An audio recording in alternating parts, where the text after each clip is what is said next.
Il y a un an, le 2 novembre 2019, Marie Laforêt s'est éteinte à l'âge de 80 ans.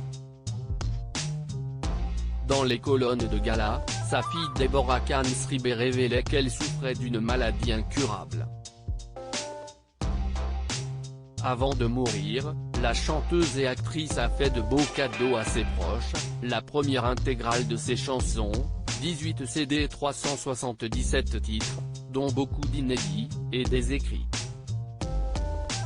En effet, elle avait commencé à rédiger un livre.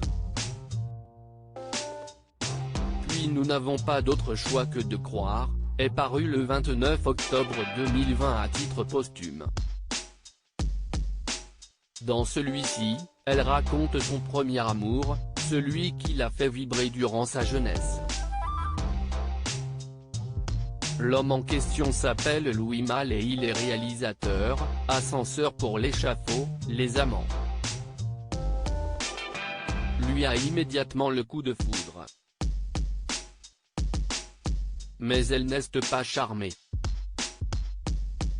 Elle le trouve petit et vieux comme le rapporte France Dimanche, qui a dévoilé quelques extraits de l'ouvrage.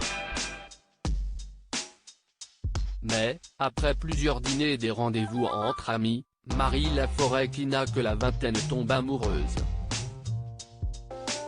L'amour de toute une vie s'y est venu d'un coup, cet instant de cristal douloureux. En un regard échangé, j'ai aimé. Complètement. Définitivement, se souvient-elle. Si est avec cet homme qu'elle a perdu sa virginité. Mais après des jours heureux, leur relation vire à l'orage. Tout s'écroule lorsqu'elle devient populaire avec son rôle de Marge Duval dans Plein Soleil. Puis l'artiste a continué sa vie, elle a été mariée 5 fois.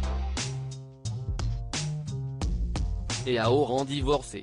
À contre-cœur, elle le sait, elle n'a jamais rappelé Louis Malle qui, pourtant, lui avait demandé une seconde chance.